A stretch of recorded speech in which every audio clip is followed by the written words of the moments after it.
Hello dear children, I am your teacher Deepak Juneja and you are at the YouTube channel English Kingdom.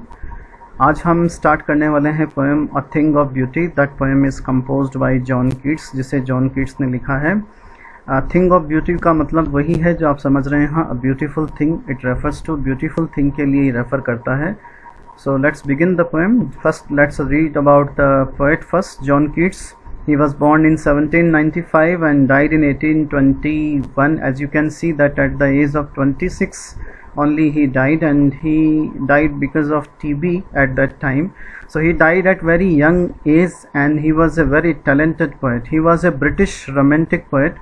British, of course you understand that he belonged to Britain, and romantic poet does not mean that he talked of love and all other things.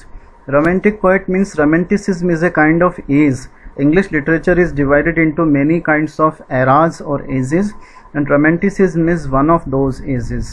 Romanticism has its own features, like the poets of this age, this particular age, had love towards the nature, and they did not believe in artificiality, and they were very close to nature. वो nature के बहुत close थे, artificiality से बहुत नफरत करते थे. and तो ये जॉन कीट्स भी उनमें से ही एक थे. Although trained to be a surgeon, Keats decided to devote himself wholly to poetry. हालांकि उन्हें सर्जन के रूप में ही वो ट्रेंड हुए थे, लेकिन बाद में उन्होंने अपने आप को पूरी तरह से पोइट्री को ही डिवोट कर दिया. His secret, his power to sway and delight the readers lies primarily in his gift for perceiving the world and living his moods and aspiration in terms of language. तो उनकी poems पढ़ के जो readers जो होते हैं काफ़ी स्वे एंड डिलाइट. स्वे का मतलब होता है मूव कैसे होते हैं? सेंटिमेंटली मूव होते हैं. डिलाइट, हैप्पी होते हैं रीडर्स. कैसे होते हैं? Because he has a very good ability of perceiving the world. Perceiving means understanding the world, means he has understood the world in a perfect way, and the same he expresses in his poems as well, and he lives his moods and aspiration in terms of language. और अपने moods और aspirations means high desires, उनको वो अपनी language में बहुत अच्छे ढंग से एक्सप्रेस करते हैं. And because of that expression and imagery only people enjoy his poems, and they are full of ecstasy means pleasure, bliss. The following is an excerpt from his poem Endymion. ये जो poem है उनकी एक बड़ी सी लंबी poem है Endymion, जिसका नाम है एंडीमियन, ए पोइटिक रोमांस. उसमें से एक शॉर्ट एक्सट्रैक्ट लिया गया है. This poem is based on a Greek legend in which Endymion, a beautiful young shepherd and poet who lived on Mount Latmus, had a vision of Cynthia. तो ये poem, इस Endymion की बात हो रही है. This was based on a Greek legend. ये एक यूनानी लेजेंड पर डिपेंड थी, यानी उस पर बेस्ड थी, इन विच जिसमें एंडीमियन एक जो ब्यूटीफुल यंग शेफर्ड होता है एंड पोएट भी होता है, जो माउंट लेटमस पर रहता था. And he had a vision of Cynthia, और उसे सिंथिया का एक विज़न आया, यानी स्वप्न आया. द मून गॉडेस, जो कि मून गॉडेस थी. The enchanted youth, this phrase the enchanted youth refers to this one Endymion. ये एंडीमियन को रेफर करता है, ये एन्चेंटेड यूथ. एन्चेंटेड यूथ का मतलब सम्मोहित युवा, सम्मोहित लड़का जो था. ये resolve to seek her out. He took the decision to seek her out, मतलब to search her out, and so wandered away through the forest and down under the sea.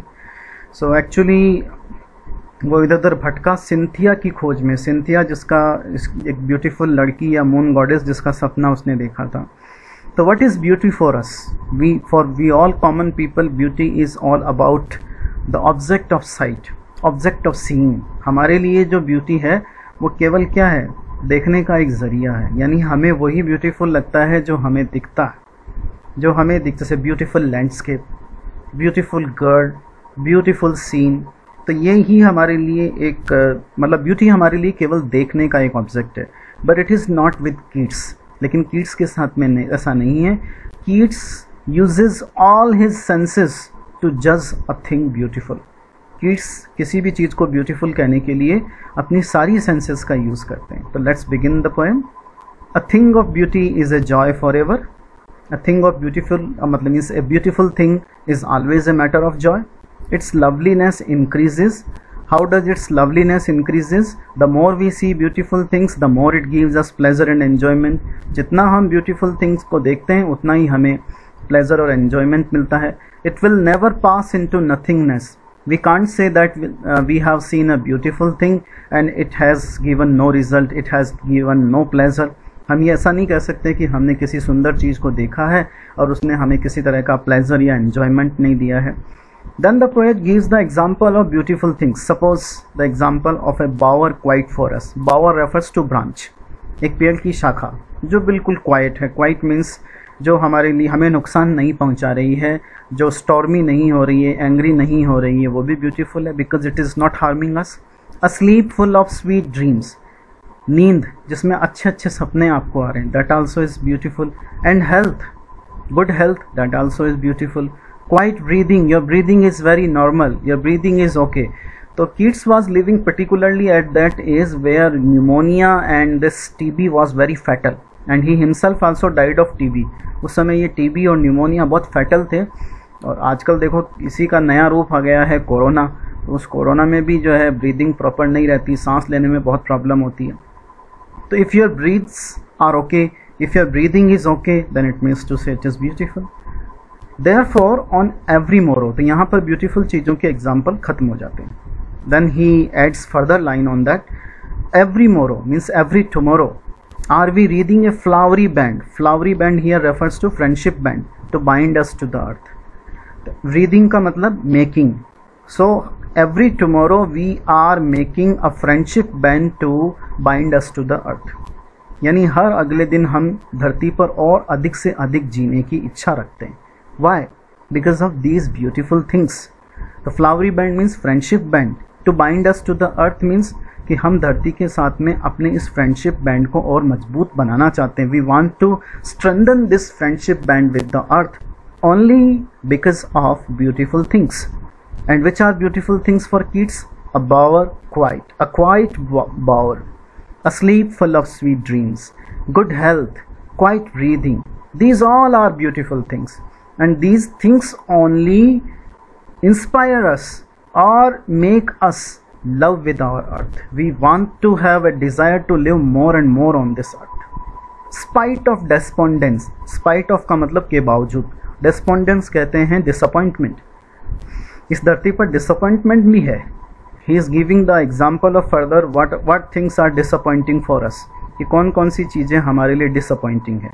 देखो एक तो inhuman dearth, dearth कहते हैं shortage को. Inhuman तो समझते ही आप. Inhuman dearth means shortage of noble natures, means there are no good people now. दुनिया में अब अच्छे लोग नहीं रहे. The gloomy days, gloomy days means sad days of all the unhealthy and over darkened ways made for our searching. जितने भी unhealthy और over darkened ways, यानी जितने भी गलत तरीके लोग यूज़ कर रहे हैं, unhealthy और over darkened तरीके यूज़ कर रहे हैं, made for our searching. Made for our searching, what we are searching? We are searching for money. हम पैसे की तलाश में हैं. हम किसकी तलाश में? फेम की तलाश में, प्रसिद्धि की तलाश में. तो लोग अपने पैसे की तलाश के लिए और फेम की तलाश के लिए बहुत सारे अनहेल्दी और ओवर डार्कन्ड वेज का यूज़ कर रहे हैं. तो Keats in these particular lines he accepts that yes, the earth is not full of only beautiful things. It has some ugly things also, like inhuman dearth of noble nature. No more good people are there. Days are very gloomy, and for the search of money and fame, people are using unhealthy and over darkened ways. Yes, in spite of all, in spite of all these ugly things, some shape of beauty moves away the pall from our dark spirits. Some shape of beauty. The some shape of beauty means some type of beauty. इन सब मतलब जितने भी बुरी चीज़ें हैं, इनके बावजूद भी कुछ धरती में जो सुंदरता है, moves away the pall. Pall कहते हैं कवर को. कवर को हटाती है from our dark spirits. Dark spirits का मतलब सैड स्पिरिट्स. हमारी दुखी आत्माओं के ऊपर जो कवर छाया हुआ है, किसका कवर छाया हुआ है? सैडनेस का कवर छाया. उसको हटाने का काम कौन करती है? Some shape of beauty. Then he further gives the more example of beauty. तब वो आगे और ब्यूटी के एग्जाम्पल देता है, जैसे कि सन, जैसे कि सूर्य, moon, old and young trees, sprouting a shady boon. ऐसे trees sprouting means giving a shady boon, जो किसी को शेड दे रहे हैं. फॉर सिंपल शीप, एक छोटी सी भेड़ को अगर वो छाया दे रहे हैं तो वो भी ब्यूटीफुल है. तो ये सब अगली चीज़ों के बावजूद भी some shape of beauty is there, and he has given the example of that some shape of beauty. कौन कौन सी ब्यूटी के एग्जाम्पल दिए? जैसे सन है, मून है, ओल्ड एंड यंग ट्रीज हैं, that is sprouting a shady boon for simple sheep, and daffodils. Daffodils is a kind of flower. Daffodils जो एक प्रकार के फ्लावर्स हैं। विद द ग्रीन वर्ल्ड, उनके आसपास में जो हरा हरा सब कुछ वातावरण है, ग्रीनरी है, they live in. And clear reels. Clear reels का मतलब, reels here refers two streams, और बिल्कुल साफ झरने। That for themselves a cooling covert make against the hot season. That for themselves, जो कि अपने आप के लिए, अ कूलिंग कवर्ट, एक कूलिंग कवर्ट बना लेते हैं। कवर्ट कहते हैं टच को, touch against the hot season. Hot season के खिलाफ, हॉट सीजन के विरुद्ध, अगेंस्ट, हॉट सीजन के अगेंस्ट क्या बना लेते हैं? कूलिंग टच बनाते हैं। यानी आपने देखा होगा गर्मी होती है तो गर्मी में जब स्ट्रीम्स चलते हैं उनका पानी बहुत ठंडा ठंडा होता है, तो इतनी गर्मी के अंदर वो जो स्ट्रीम्स चल रहे हैं उनका पानी इतना ठंडा है। Isn't that wonderful? Isn't that beautiful? So for kids it is also beautiful. Look at this here, this is alliteration. K sound, cooling covered, make against the hot season. The mid forest break कहते हैं shrub को, झाड़ियों को, पेड़, जंगल के बीचों बीच पाई जाने वाली झाड़ी। Rich with a sprinkling of fair musk rose blooms, जिसमें बहुत ही सुंदर सुंदर मस्क रोज खिले हुए हैं। स्प्रिंकलिंग का मतलब खुशबू, स्प्रेडिंग यानी जो फ्रेग्रेंस है वो स्प्रेड हो रखी है। रिच मीन्स पूरी तरह से फिल्ड है। Musk rose blooms, musk rose जहाँ खिले हुए हैं और उनकी खुशबू से वो जंगल के बीच में पाई जाने वाली झाड़ी वो पूरी तरह से खुशबू से सराबोर है। That also is beautiful. And such too is the grandeur. Grandeur means hugeness. और ऐसे ही जो डूम्स की ह्यूजनेस है, डूम्स कहते हैं बिग बिल्डिंग्स, जो कि हमने हमारे जो लोग, जो हमारे एंसेस्टर्स हैं, जो एंसेस्टर्स अब नहीं हैं, देखिए mighty dead, and mighty dead refer करता है एंसेस्टर्स को, जो हमने हमारे एंसेस्टर्स के लिए बनाए हैं। वो सब ऐसे डूम्स भी बहुत ब्यूटीफुल हैं, जिनकी ह्यूजनेस भी ब्यूटीफुल है, जो दिखने में इतने बड़े बड़े हैं, बहुत सुंदर लगते हैं। ऑल लवली टेल्स, जो भी कहानियाँ, tales means stories that we have heard और रेड, जो भी हमने सुनी हैं और या फिर पढ़ी हैं, वो सब भी हमारे लिए ब्यूटीफुल है। तो he has given many examples of beautiful things. एक तो ये देखिए आप, sun, moon, old and young trees sprouting a shady boon for simple sheep, और फिर डैफोडिल्स, सुंदर सुंदर फूल, आसपास ग्रीनरी, क्लियर रिल्स, साफ सुथरे झरने, ठंडे ठंडा पानी। द मिड फॉरेस्ट ब्रेक, जंगल के बीचों बीच पाई जाने वाली झाड़ी जिसमें मस्क रोज की खुशबू आ रही है। रिच मतलब फील्ड पूरी तरह से भरी हुई है। Grandeur of the dooms, grandeur means hugeness, dooms means जो मकबरे हमने उनके लिए बनाए हैं, जो उनकी कब्र बनाई है, ग्रेव्स बनाई हैं, बड़ी बड़ी ग्रेव्स बनाई हैं उनके लिए। We have imagined for the mighty dead, जो हमारे एंसेस्टर्स के लिए, जो ग्रेट एंसेस्टर्स हैं उनके लिए बनाई हैं। ये सब चीज़ें, जितनी भी सुंदर सुंदर कहानियाँ जो हमने पढ़ी हैं या फिर सुनी हैं, all are beautiful. Now if you look at all these beautiful things example, you will find that Keats has touched all his senses. उसने अपनी सभी senses को touch किया है when he talks about beautiful things. Look at here beauty is the subject of sight when he talks about daffodils. When he talks about clear rills, beauty is an object of touch. Beauty यहाँ पर touch का object है. Look at here when musk rose blooming, here you can see that beauty is the object of smelling. Beauty यहाँ पर smelling का object है. And then here you can see we have heard, here beauty is the object of listening. Beauty यहाँ पर listening का object है. तो beauty is not limited to him as the matter of sight only. केवल देखने की वस्तु नहीं है. He includes all his senses while judging a beautiful things. It is an endless fountain. ये एक मेटाफर है जो ब्यूटी के लिए लास्ट 2 लाइन्स में यूज़ किया गया. Beauty is an endless fountain. Beauty एक एंडलेस, कभी ना ख़त्म होने वाला फाउंटेन है. Of immortal drink. Immortal drink means the drink which will never and. ऐसी ड्रिंक है जो कभी भी ख़त्म नहीं होगी. तो ये मेटाफर कैसे है कि ब्यूटी को एंडलेस फाउंटेन बताया गया है. किसका? इमॉर्टल ड्रिंक का.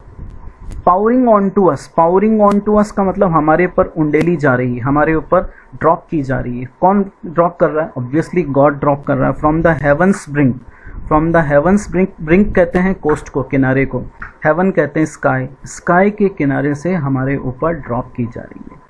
So this is a metaphor which is used in the last two lines. So hopefully you must have enjoyed this poem and you must have concluded that really beauty is not an object of sight only.